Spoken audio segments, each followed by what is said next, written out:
Hi guys, thanks for tuning in to another episode of Nuggets News. Today, welcome back one of your favorites, and that is Filip, who's head of data and strategy, and he has been doing some fantastic work. If you remember, you will have seen his updates coming through. They've now got their own dedicated channel in the group under data there, where you'll get this cheat sheet. And of course, Philip's been doing really well, one of the top traders now at eToro as well. Now this year, Filip, we'll get into this, but down 7%, which is actually amazing and outperforming a lot of the market. ETH down 40%, Sol down 30%. I think even Bitcoin's down around that 7% mark. So you've held up really well while a lot of people are getting smashed. But looking forward to going through a few different things today. But how are you seeing, and what are some just intro thoughts before we get into it all?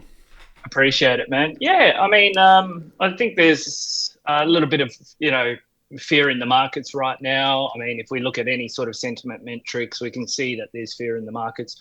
I think the big picture is sort of understanding where are we in the bull market, and really, there's only two options when we're in a downtrending market, right? Is it a sell-off, so a correction, or is it the end of a bull market and start of a bear? That's really the two options. So maybe we can touch on that a little later. Absolutely, and I might even share some thoughts on if this cycle's different and how that ties into the previous 4 year, which has been pretty consistent and all that sort of thing. So yeah, mate, if you want to share your screen and start, and let's get into the juicy stuff. Sweet as. Okay. Share. And then this one here. Okay. Beautiful. So you see this one? Yep, fantastic. So I might just kick things off with something that you just touched on a little bit earlier, which is by saying, like, it's okay to be down in a bull market, right? It's okay to be 20% down in a bull market. What's not okay from my perspective as a portfolio manager is we're down 70%, 60%, 80%. So that comes down to, portfolio allocation mishaps. And that's easily fixed with a bit of, sort of process control and that sort of thing. But, I've actually got a chart here of the crypto hedge fund indices that anyone can find online, and it's sort of their results, right? And you can see in February, everyone had a sort of bad month, depending on what type of crypto hedge fund index is. They went from, basically -9% to -20% in Feb. And likewise, I did the same thing, -20% in Feb. And then year to date, down anywhere from -6% to -20%. And similarly, my year to date is in that range as well, -8%. And likewise, Bitcoin here, by the end of Feb, it was down -10%. So it's okay to be down 10, 20, even 30% in the middle of a bull market. That's okay. But the message that I'm kind of seeing strewn across eToro and X is like, I went all in on alts in September to November, and I'm down 70%. And these are coming from liquid portfolio managers. And they're talking about the sort of mindset and stuff. And it's like, I don't think that approach actually sits well. I think they ought to be focusing on the message being more like, okay, what have I done wrong to put myself into a position where the portfolio is down 70%, and what can I do better to mitigate that risk? So one of those things, and I talk about it here, give an example. If the portfolio value is $1 million and you're down 60%, then you do a 10x from there. That's a $4 million portfolio at the end of the bull run. But if you managed your risk, best case scenario, if you sold everything, and I know this is unrealistic, but if you sold everything near the top in January, December, then re-entered and then did a 10x, that's 10 million. So the difference is quite substantial as well. So this is one of those things that folks need to sort of be mindful of. And if you are one of those folks that are down 60, 70, 80%, then put in some processes to mitigate that sort of drawdown. That's sort of the message that I'd be sending. Absolutely, completely agree. And again, a lot of it comes around, were you, did you have Bitcoin as a large percentage of your portfolio versus going all in on alts, as you touched on? Absolutely. And then appropriate take profit strategies as well. No matter what, I've got a bunch of tools that the community is, accustomed to and has access to. And while they weren't saying it was the top of the bull market, I still had a strategy to take 20% off at my first, what I considered like a local top, and then another 20% off at what I considered the next local top. and then that prevented me. I was in 60% cash, in January, which prevented me from actually having some significant drawdowns, and that's with holding things like Solana in that. Yes, absolutely. And you posted about that at the time when you were taking some chips off the table. So hopefully that did help some people protect some of those gains as well. Absolutely, yeah. One of those other things I wanted to sort of touch on, basically, and we touched on that as well. Let me know if you want me to hold on to this or just go with the flow. But basically, the sort of big picture view. What's your view on the sort of big picture and where we are now? My view is basically that I mean, I started saying this even 2 years ago that the market has matured now, and I expect Bitcoin to trade more like, gold or the stock market or that type of thing versus previous cycles, and it being a Bitcoin focused cycle. So I think that's kind of playing out, and it's Bitcoin and altcoins now have to be considered as almost two completely different asset classes. And this will get into maybe some of the global geopolitical stuff and uncertainty towards the end of the video as well. But all this, I think, really ties into risk on or risk off. That's actually a different statement, even if you're talking about investing in Bitcoin versus altcoins, I believe. So I still think big picture, Bitcoin is the ultimate asset, and it's going to do well. Unless there's some crazy black swans or World War III or something completely left field comes to fruition. So that's the way I'm seeing it at the moment. But I still think there's opportunities in altcoins, and for a Bitcoin dominated cycle, I still expect Bitcoin DeFi to be one of the best plays. Absolutely, yeah. I've been hearing that narrative as well with the DeFi plays, and actually something that produces a decent cash flow as well. So I've been keeping a keen eye on that. So I'm with you as well.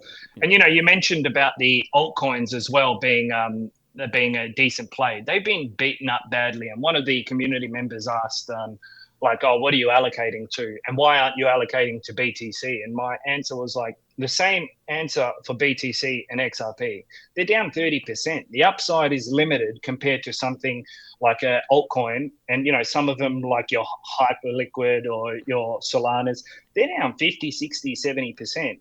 So for me, the upside and from a risk to reward basis is a lot higher with something like a Solana. So I allocated some of my cash into Solana in the 118 mark. So that's a high time frame trade. But this is that's my sort of view as well. There's a lot more upside in alts than there is BTC. And my goal as a portfolio manager is to outperform my benchmark, which is BTC. Yeah, I think we've had a bit of a cycle within a cycle for altcoins while Bitcoin's held up really well. And as you say, Stacks is one of my favorite Bitcoin DeFi plays, down 60, 70%. It's almost like that cycle within a cycle now. So yeah, interested to watch that and how that bounces back. Absolutely. So one of the sort of broader things is like what's actually happening in markets, and this is sort of something that I've outlined as well. And it's not something that I've like come up with because I'm some sort of genius, because I'm absolutely not. I'm a crypto degen at heart. But after watching the Scott Bessent videos and the Howard Lutnick videos, don't know if you watched them. Did you give them a crack? Not recently, but definitely ones I've watched over the years and read about. Yeah. Yeah, they're absolutely amazing. I mean, the fact that we've got them at the helm in the US is fantastic. But I mean, they basically laid out the strategy in no uncertain terms. A combination of Trump's comments and Trump's sort of interviews, Scott Bessent from Treasury, Howard Lutnick sort of giving us the behind the scenes. I've sort of put it in a perspective. We get a market crash, quickly driving down the prices of assets. Flight to bonds, investors flee to safety as they normally do. That increases demand, and you can see that in the Treasury bond yields. So as you increase demand in bonds, it pushes yields lower. As a result, lower yields provide a relief by making refinancing that $9 trillion debt in the US cheaper. The Fed gets put in a position to cut rates due to a combination of falling yields and a weakening economy. And we saw the Fed now GDP forecast being negative for the first time in a few years as well. This basically sets the stage for the next leg in the bull market in stocks and crypto. So this is sort of how I expect the next sort of 6 to 9 months to play out. Absolutely. That's Kyle and I basically laid this out the other day in a video as well, controlled demolition. So this is a good dot point summary of all this stuff for people to pause, read, understand. Yeah, for sure. I completely agree that that's one way it can play out. Yeah, yeah. So yeah, and at the end of the day, it comes down to probabilities. Like, what is the most likely? Well, they're kind of telling us what it is. When a Scott Bessent comes out and says, like, we've had markets have been frothy and we've been propping up the markets for a while. They're going to be okay if we just sort of take it back a notch. They're going to be okay in the long run. So Yeah, so yeah, I'm there as well. beautiful. I got another point as well. So moving on to like the sort of broader picture as well and where we see it. Yeah, And it's two global liquidity indicators that I have. Oh, actually, before I do that, just in terms of like my perspective, are we in a bull run? Are we in an intracycle correction, or are we in a bear market? So sort of just even looking at the price, just the sort of basic thing, looking at the price in 1 or 2 months, Bitcoin in prior cycles is down horrifically and just continues trending down. That happened in 2017, again in 2021, down horrifically in 1 or 2 months, 1.5 months, and then continue trending down. Here, I think we're in a lot better position. We're down, 29% over the course of 2 months. That was the bottom, and we're sort of we're finding our sort of legs now. So even just looking at price action, I'd say that gives us an idea of how of where we are in the cycle. But two of those main things that I like to look at are global liquidity, and I've got a couple tools. I've got a few tools for global liquidity, and it's a part of our sort of risk on, risk off framework, which I'll touch on later. One of them is the just global liquidity on its own. And as you see in sort of the 2018 bear market, we saw global liquidity flashing red, so a sell signal as we progress through the bear market. In 2021, we've got the global liquidity. And remember, we had so much liquidity pumped in here in 2020 due to COVID. Yeah. And then we saw the initial signs of liquidity decreasing, and we had the sell signals here coming down into this sort of period into the bear market. Right now, we've actually got the opposite. From this indicator, we've got the opposite. Global liquidity is increasing. The Chinese government is introducing a whole bunch of liquidity into markets. The US net Fed liquidity is positive. So we're on the other end of the spectrum. So that's the first one. And then this is a new global liquidity indicator that I've created, open to the community as well. And basically showing the same thing. In 2018, all of 2018, we basically had global liquidity was a sell signal, so negative. All of the next bull run, it was positive. And then again in 2022, sometime in April 2022 or end of March 2022, turned red. And that was, sort of the end of the bull market, start of the bear.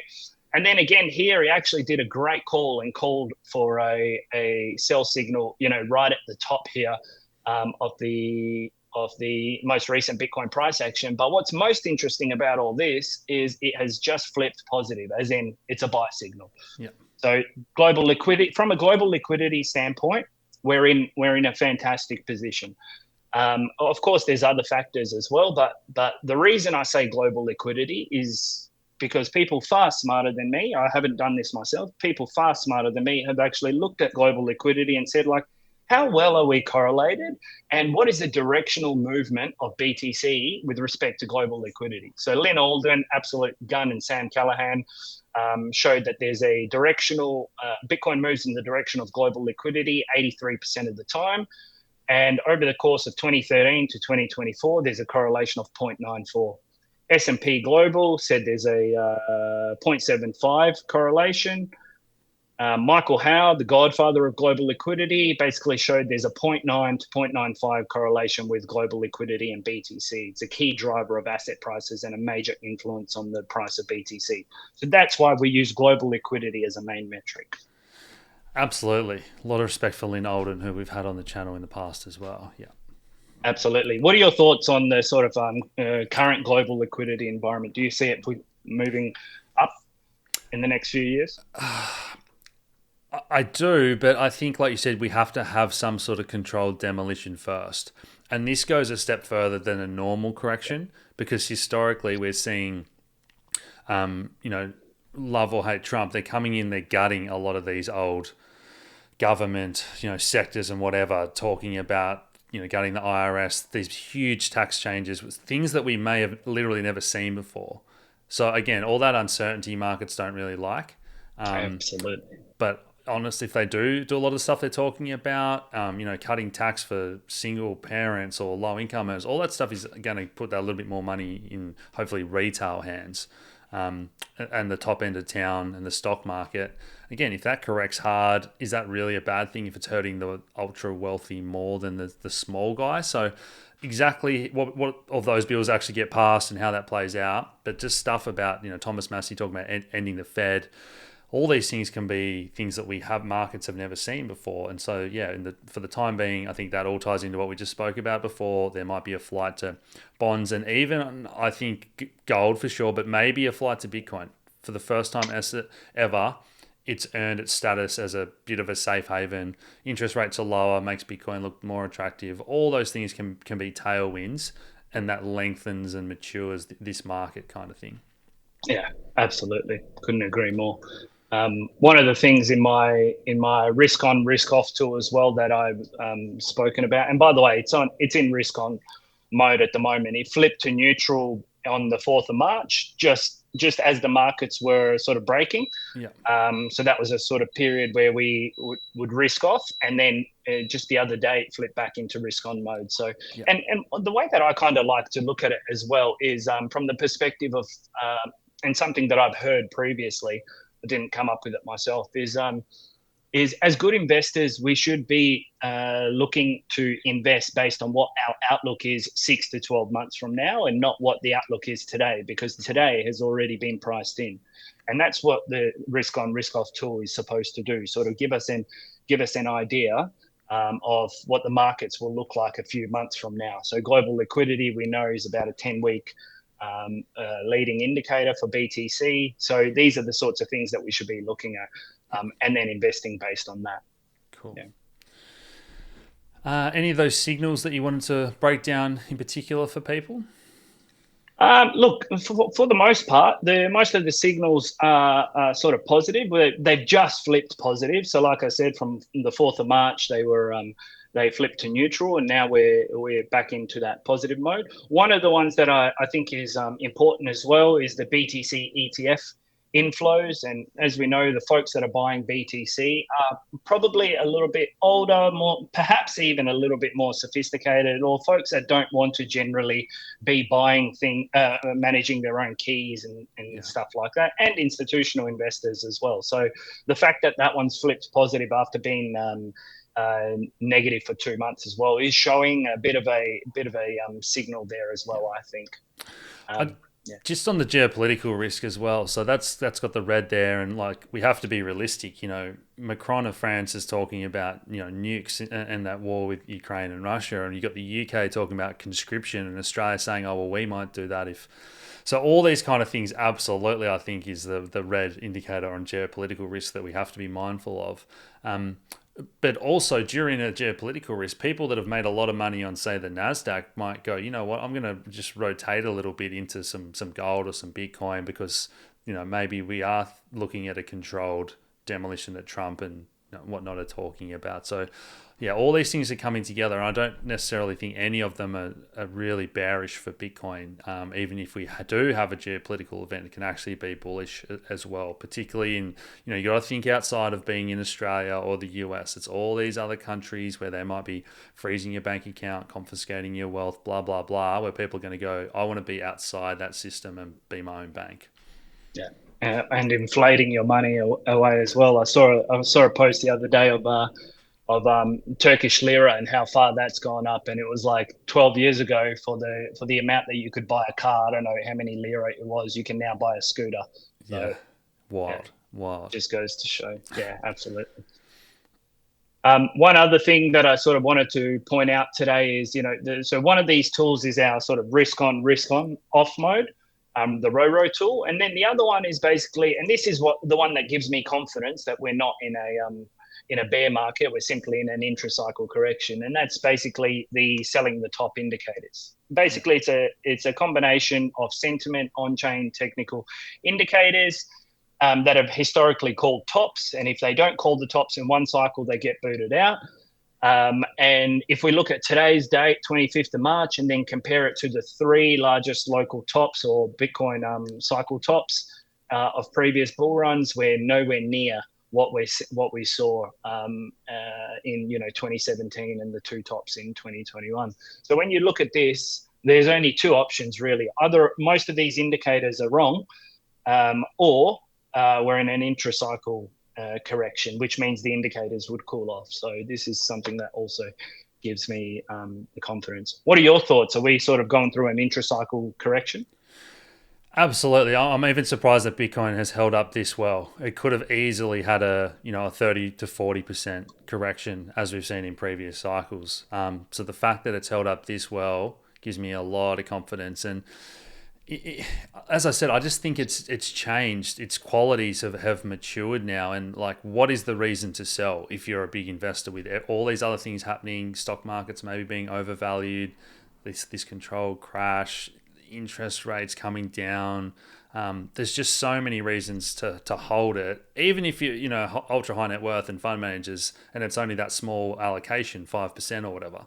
What is their reason to decrease that, to 3% or whatever? So I'm trying to think about, because this cycle has been driven by big smart money. We haven't seen retail really enter yet, and I saw a really good chart yesterday about app downloads and activity on the Coinbases and all that trading apps, and we just haven't got anywhere near the peaks of previous cycles yet. And I do think that obviously a lot of retail and everyday people are struggling with cost of living, but I still do think at some stage you get that speculation, even if it's just downloading the apps and throwing in a few $100s or whatever.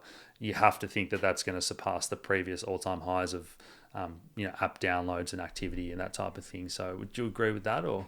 Yeah, I would. So two things there. One of them is the BlackRock, sort of slowly going from a 1% allocation to a 2% allocation to a 3% allocation. I don't think that's slowing down as well.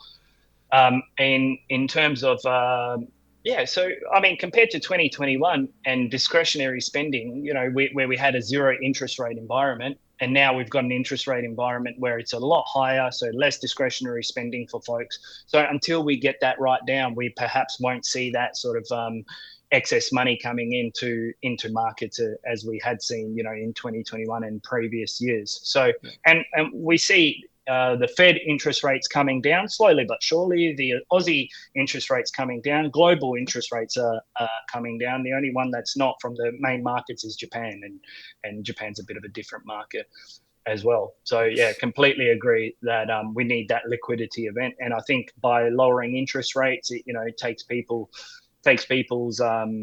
the foot off folks' necks, especially with respect to mortgages and other things that people buy on credit, which gives them some breathing room. And normally people like to invest and allocate and gamble and whatever else.